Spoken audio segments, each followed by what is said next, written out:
This is democracynow.org, the War and Peace Report. I'm Amy Goodman with Nermeen Sheikh. A State Department official working on human rights issues in the Middle East resigned Wednesday in protest against U.S. support for Israel's assault on Gaza. Anel Sheline worked as a foreign affairs officer in the Bureau of Democracy, Human Rights and Labor for a year before publicly resigning. In an op-ed published in CNN, she wrote, quote, "For the past year, I worked for the office devoted to promoting human rights in the Middle East.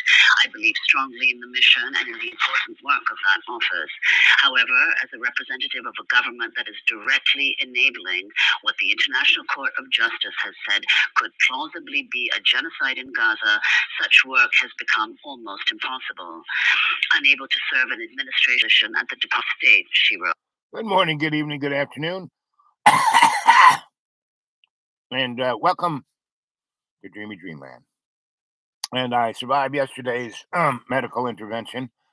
Boy, that was interesting. Anyway, they said, "Well, you almost died there, boy. Don't you want your lungs ripped open and your heart played with? And you could be, and we'll take good care of you, So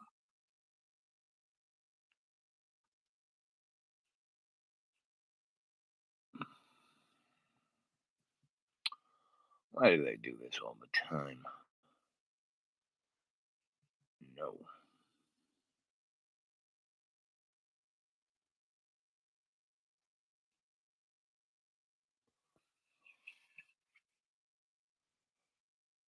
Can't even see.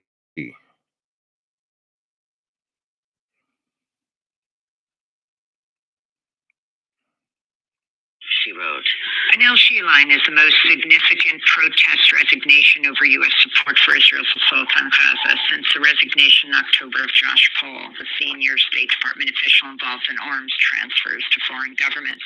Anel Sheline joins us now from Washington, D.C. Anel, welcome to Democracy Now! Can you tell us further about the decision you made?" Thanks so much for having me and for your coverage of this issue.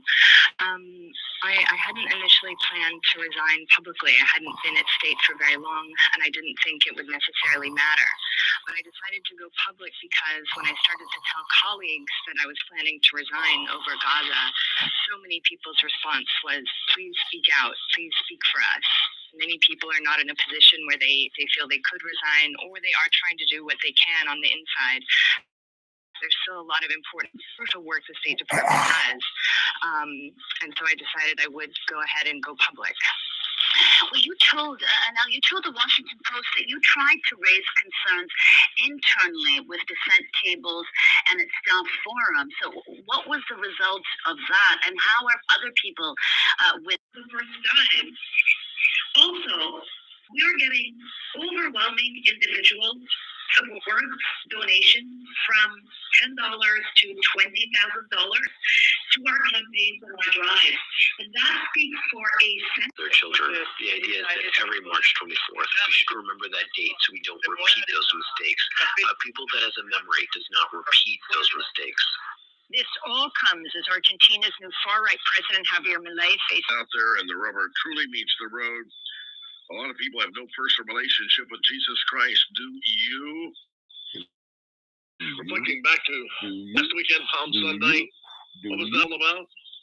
It all started out so good, and people were so excited. Here comes Jesus, who's going to give us the ultimate victory over the Romans. And when that didn't pan out, give us Barabbas. A real committed faith is not swayed or blocked by our own personal trials and crises. Oh, no. So what are you saying, Greg? I'm telling you, we are not unlike those people in the crowd in Jerusalem before or after. Their funding. I also want to talk about the U.S. vote of the U.S. All of which makes for a tense holy season we're in right now. Muslims are fasting during Ramadan. Christians celebrate Easter this Sunday. And next month during Passover, Jews commemorate the exodus from slavery. For many, it is an important time to be faithful, but it's also a challenging one for searching and for reflection. So spent 2 weeks volunteering at and living there with a team of international doctors. Dr. Tanya Haj-Hassan is a pediatric intensive care physician who works with Doctors Without Borders. She's co-founder of the social media account Gaza Medic Voices, which shares firsthand accounts from healthcare professionals in Gaza. She just left Gaza yesterday. She's joining us now from Amman, Jordan. Tanya, welcome back to Democracy Now! I know you're absolutely exhausted. Can you just share your experiences of the last 2 weeks, what you feel it's most important for people around the world to understand? Yeah, certainly. Thank you.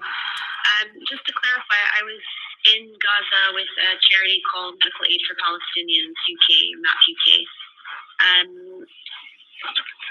It's really difficult to describe in words the horrors that we saw in our 2 weeks there. You watch the news, you have some idea of what you're going to see, but experiencing in real time entire family structures collapsing, entire families being wiped off the civil registry, having to tell a father or a mother that their entire family, their lifelong partner, and all of their children have just been killed, and you weren't able to resuscitate them, is something that was very difficult to experience, and something that I hope I never have to experience again.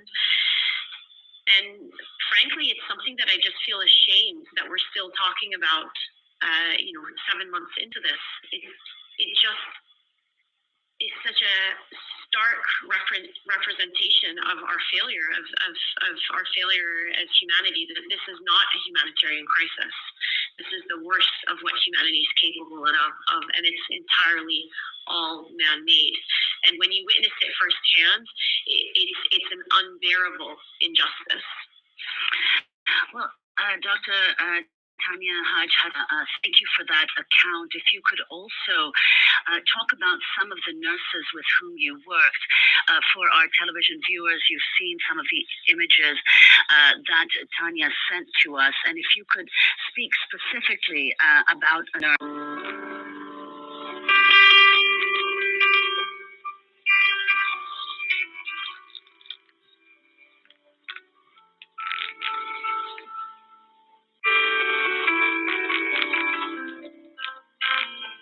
To 6 years.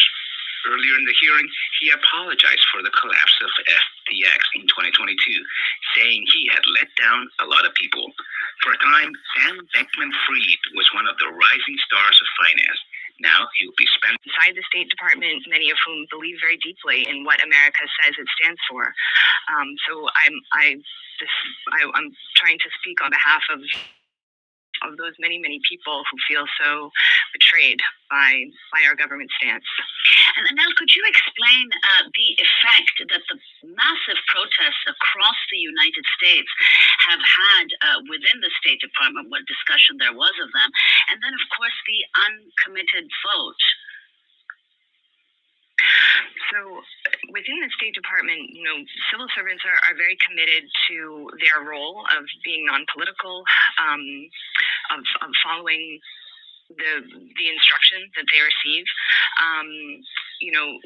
Within state, people are aware of what's going on outside, but this is not the first time that people have been involved or had to carry out policies they perhaps did not agree with, and it is something that many of these people have signed up for. This is the role of carrying out America's foreign policy. On this, I think because it's so horrific, and because we are seeing such growing political pushback from the American public, people are increasingly frustrated. Many other people with whom I spoke said they're considering resigning, but again, it is challenging for someone to it's not easy to not have a job in this country. I wanted to quote further what you've said in explanation of why you're resigning. You said you're haunted by the final social media post of Aaron Bushnell, the 25-year-old U.S. Air Force serviceman who self-immolated in front of the Israeli embassy in Washington on February 25th. you quote him, many of us like to ask ourselves, what would I do if I was alive during slavery or the Jim Crow South or apartheid? What would I do if my country was committing genocide? The answer is you're doing it right now. If you can explain what that meant to you and how people have responded to you. Sorry. That post, I think spoke to me and many people who had to really look at what they were doing, and whether, for me, I have a young daughter, and I thought about in the future, if she were to ask me, what were you doing when this was happening? You were at the State Department. I want to be able to tell her that I didn't stay silent. And I know many people who are deeply affected by those words that Aaron Bushnell posted. And I do think people are trying to do what they can. There is still very important work being done inside the State Department. But I do think until our top levels of leadership are ready to make a change. That man set himself on fire in front of the Israeli consulate in Washington, D.C. And those words that you heard, he said live over Facebook while he was on fire until he lost consciousness and all over. So, what are you doing? What is a meaningful life, right? What are you doing? What are you doing? It's Richard Schwartz. He is the author of No Bad Parts. Richard, we were talking a bit about the concept of the self and the spaciousness that is required to contact this self within it. And so I'm wondering if you could talk a bit about the essence of what you've discovered across the board over 40 years when the protectors do relax and clients do allow their self to come forward. As I said earlier, I think this is the big discovery of IFS. When I first ran into it, because I was trained in what's called attachment theory, I couldn't believe it, because from attachment theory, there's the idea that to have any of those C-word qualities, really, you had to have gotten it from a relationship. So if you didn't get it from a good parent, then you got it from your therapist, or you got it from your spouse. Or it's not inherent in us, in other words. Okay. What are the horrible childhoods. And as we got their protectors to relax in open space, it was the same damn self that would show. And that blew my mind at first. I really couldn't believe it. And then I had some students that said, well, yeah, there's no real analogs to this in psychology, but maybe it's like God, Buddha nature in Buddhism, or maybe it's like Atman in Hinduism, or maybe it's, and so on, Christ consciousness or something. And so I began to look into that. And at the time, as I said, I came from a non-spiritual place growing up in my family. But that piqued my interest. And lo and behold, a lot of different spiritual traditions describe this state the same way I was, and had different methods for achieving it, for getting to it. And it seemed that I had just stumbled onto a very quick way to access it, encouraging parts of open space inside. And it didn't involve years of meditation or, all the kinds of practices. It was pretty simple, really. So that's the way I see self now, that it is the equivalent. And actually, I co-authored a book on this topic where we looked at each spiritual tradition and could make the connection that way, that it really is that in us. I've always liked the idea from quantum physics that photons are both a particle and a wave. Yes. And so for me, there is this sort of wave state of self that we meditate to get to, where we take psychedelics and we enter where there's really no boundaries and no body, and you're just connected to everything, and so blissful. And then as the psychedelic wears off, or you stop the meditation, you come back and you think, oh no, I've got this body again, and there's this time thing I got to deal with, and so you're particleizing. It's the same self, but it's become separate in a sense inside this body. So that's the way I see it now. What was this like for you as an avowed atheist all along the way?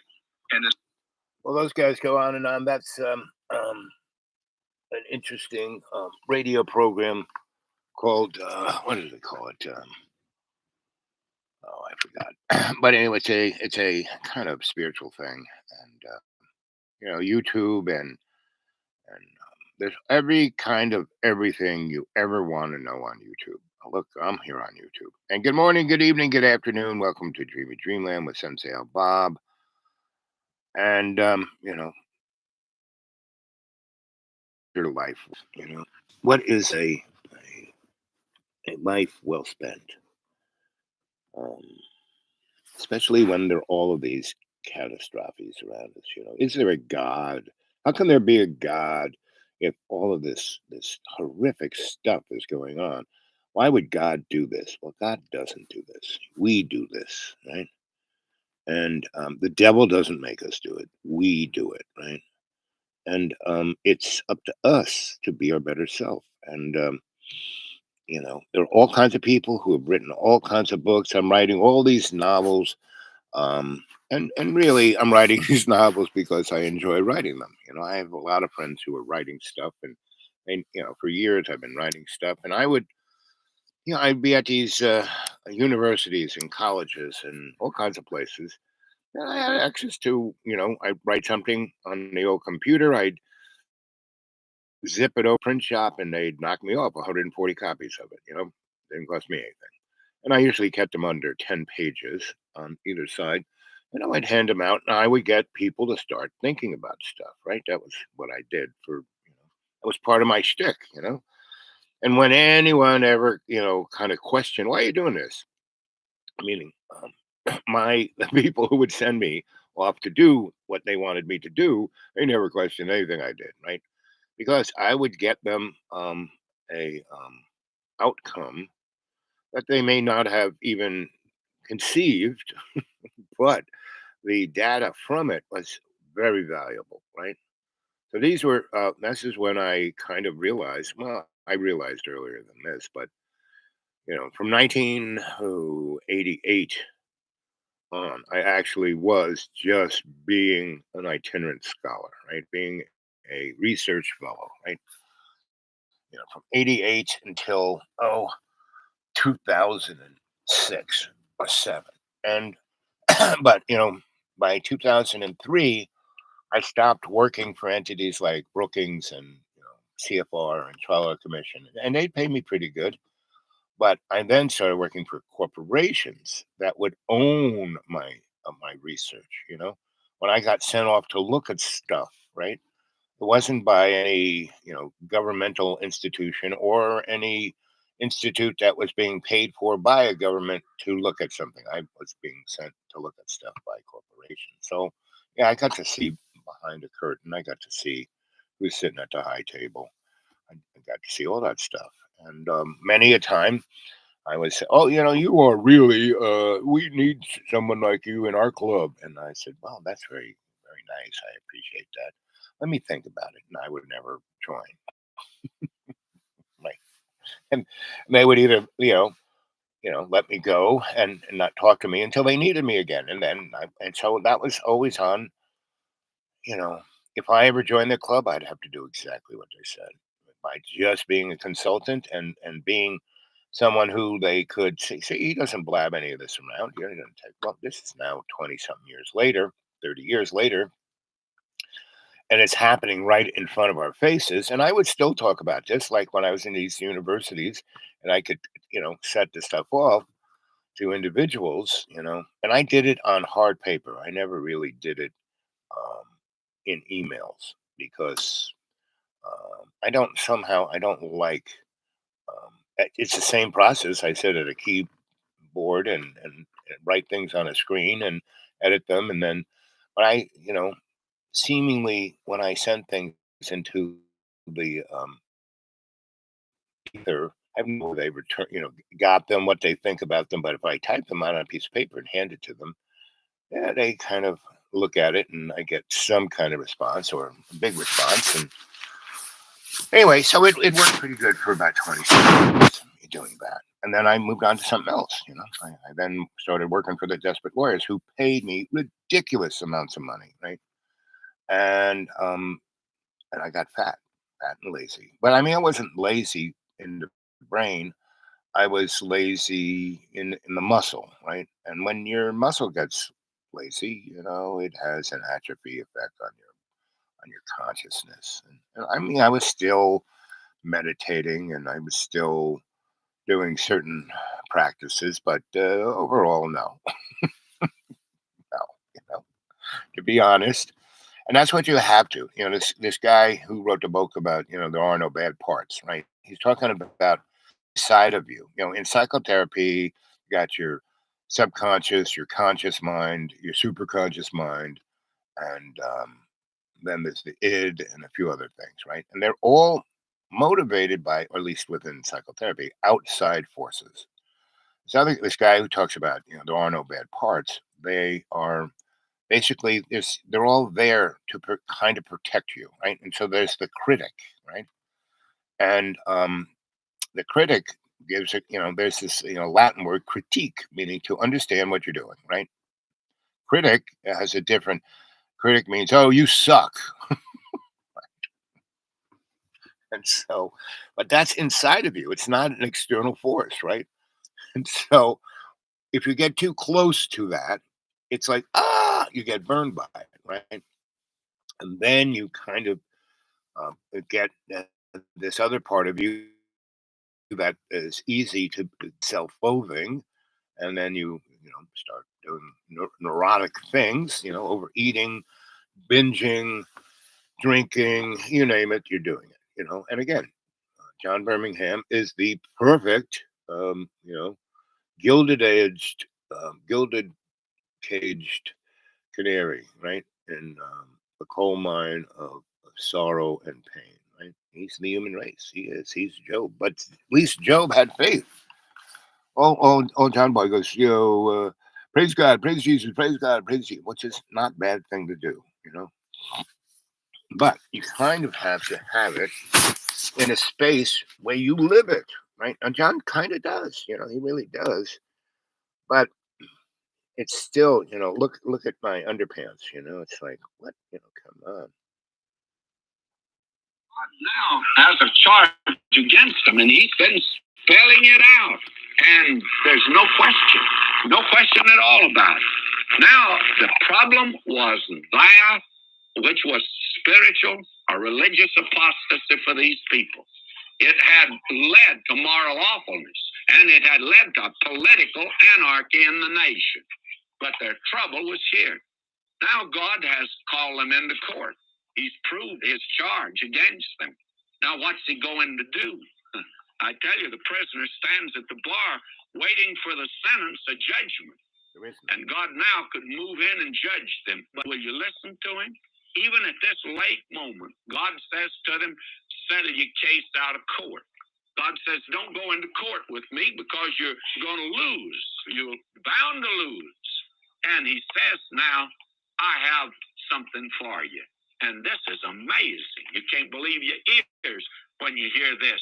I come, let us reason together, saith the Lord. Though your sins be as scarlet, they shall be as white as snow. Though they be red like crimson, they'll be as wool. God says to them, settle your case out of court.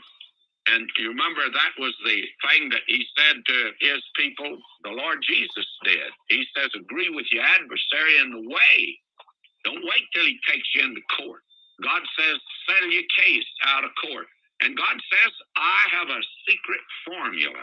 I have a private prescription. And it'll take out sin, though your sins be as scarlet.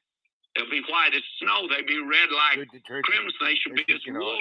What is the that? guys That's at the Wall blood of Street got hold Christ. of this. The blood of Jesus Christ, God's Son, just keeps on cleansing us from all sin.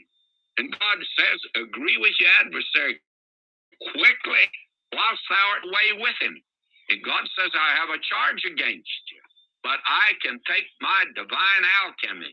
And you want to know where you find that? In the 53rd chapter of Isaiah, when you see the crucified Christ. Now, may I say to you that this is God's charge against his people. And this is the basis on which now he's giving them an opportunity to turn to him. And if they will turn to him, he'll preserve the nation. And he's going to give them now almost 100 years. And then they don't turn to him. They don't change their ways. And then he'll send them into captivity. Now, that's the interpretation of this. Now, it has an application. Here's a good example of interpretation and application. I have a little book, and the title of the little book is America Needs a Declaration of Dependence. It's based on this passage of Scripture. Now, we have today, I think, the same thing that you have here. You have, first of all, in this country, political anarchy. I don't think there's any question about that. I think it's obvious by now, friends, that men cannot solve the problems, not only this nation and certainly not of the world, and we want to solve the problems of the world. But we have seen that this is the way that a nation goes down. This is the way this nation did. It's the way that Rome went down and all other nations. Gibbon, he gives 5 reasons for the decline of the Roman Empire. 5 steps downward. Will you listen to them? He says, first, the undermining of the dignity and sanctity of the home, which is the basis of human society. Second, higher and higher taxes, the spending of public money for free bread and circuses for the populace. Third, the mad craze for pleasure. Sports becoming every year more exciting, more brutal, more immoral. Fourth, the building of great armaments when the great enemy was within, the decay of individual responsibility. And fifth, the decay of religion, fading into mere form, losing touch with life, losing power to guide the people. Now, if you go through... So, pretty much, anyone who would hear that would go, oh, that's just some old fart. You know, well, he's kind of right, except whenever you come to truth and you put a spin on it, right? So he's pretty much right. But when people would go, and it's not so much his spin, it's the spin of the people who want a specific thing. So, you know, we're taking our tax monies and buying bread and circus, right? Well, that really bread and circus is for the rich, you know, and the everybody else just gets the crumbs of bread and circus, not, you know, a full meal, right? And you look at the United States, we're 40th in healthcare, meaning, you know, Kuala Lumpur and Cuba and a number of other third world countries have better healthcare outcomes than we do, right? We are number 1 on the death list. We have more people dying. The only thing that's keeping us populated is the immigrants moving in. And that's why we're letting them in, because we need them to do the jobs, you know. And so what is a worthwhile life? That's the question of today, right? So let's see how much juice we had and what time it is.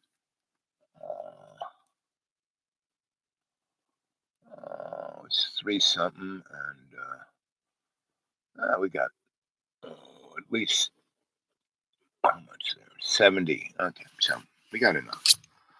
I'm going to let you think about that. I hope you watch this a little bit. I'm going to leave right now, and I'm going to come back maybe, 20, 30, 40 minutes from now, right? And we will see what we will see.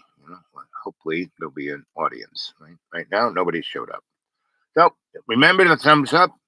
Remember, subscribe, hit the little bell, get more people to watch.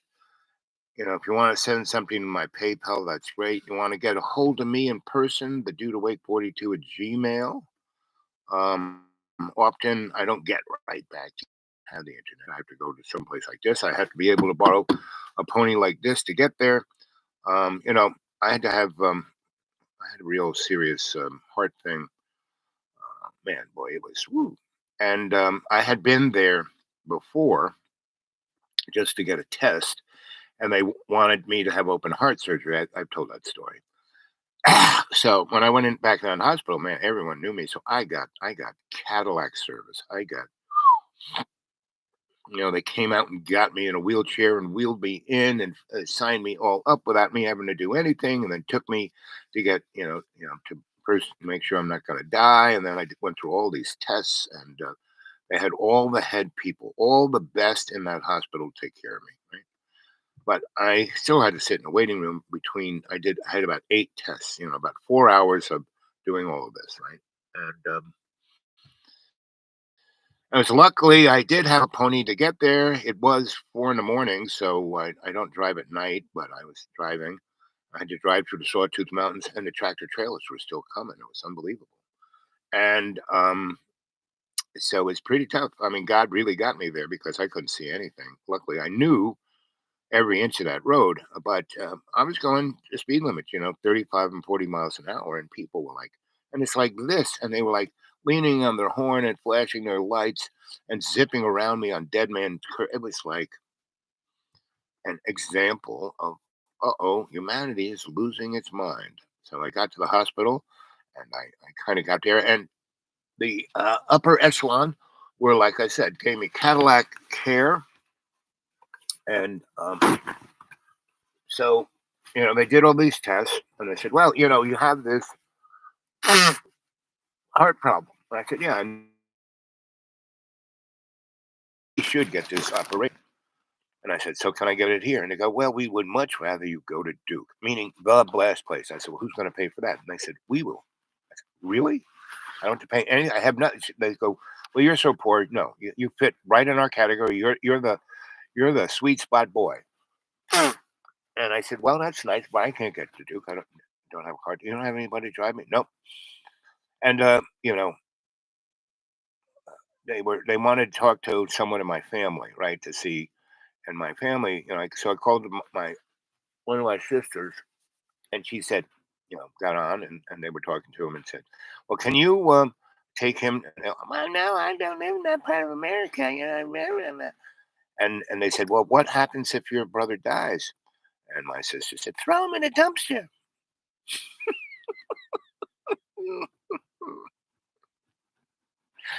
And a poor woman who was, on the who was sitting right in front of me. I had a piece of glass between.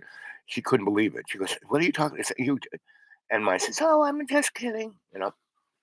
Anyway, so then the woman said, "Well, do you want to be put down as the person to be contacted?" And my sister said, "No, I'm too busy. My sister doesn't work. She retired. She got a good chunk of the family fortune. She's surrounded by her kids, and so she is totally insulated, right?" And she, when she bought her house like 50 years ago, and she asked me, what do you think of the house? Because I was building houses, right? I was a builder, as a contractor, as an environmental guy. And her neighborhood was a worker neighborhood. And so right above her was where a GE plant was making dioxin, right? It's a dielectric, really poisonous shit. So the whole neighborhood has had to go into the water table. It's just ick. And because these are worker kind of places, basically the water and septic lines were like, just barely working. They were put in there in around the 1910. And anyway, and then because it was so close to Manhattan, I mean, it's right on the mouth of the Hudson. It's like right over here in New Jersey. And the rich people tweaked it out, and this one guy bought a ferry boat, and instead of taking a train and taking an hour and a half to get into New York, You can just get on a ferry and it takes you straight to Wall Street. So all these Wall Street guys bought all these houses right on this hill that was straight up toxic waste, right? And they moved by like 3 or 4 of these little houses, ripped them all down, and built their Mac mansion. And Boston, And so my sister, all her kids, she got 6 kids, and she's got about 12, 15 grandchildren and about 5 great grandchildren. So, like 20 something in her family. And they all live right around her. They all have some kind of cancer. Duh. And I told them all about, you should test for this, do that. And they're all, well, I'm a vegan. I'll be okay. And I was like, okay. And again, my sister and my family basically are, why I'm not like them is that I grew up, under the unconditional love of my grandma and that community in Harlem. And that from that point on, every person I was involved with was special, open-hearted, totally empathetic. Could have problems. Everyone has problems. Even your Sensei El Bob here has problems. But I don't look them. I see them as opportunities, right? Being blind, I see it as an opportunity, right? Gonna die any second. I see it as an opportunity. Having no money after being quite, well off. I see it as an I don't go, oh, I wish I had my money. No. If I need money, God will provide. I will win the lottery or something, right? Or somebody will get a hold of me and say, oh, I hear you writing books. Oh, we're gonna give you $1 million for those, because everything I write, man, the stories I write, the 18 novels I have, they would make one heck of, anybody who has a video platform at like Hulu or Amazon or anybody, my stories are way strange. Well, if you like things like whatever is strange on TV now, my stuff goes to the 10th power of that and has a deeper shamanic sense. So you listen to it or watch it or read it, and you get this, right? But most people, they start to get into it and they can't, because they want to evacuate all the dark matter out of their gut, all the crap that's inside of them. They put it down and go, I don't want to read that. Right? So I know one reads the Bible because the Bible is a similar, thing. It really gets people's attention until they throw it away. Anyway, I'm going to go now and I'll be back in, like I said, 20, 30, 40 minutes and come on and see if anyone wants to have a conversation. This is a live chat vehicle. I want to hear something from you guys. Okay.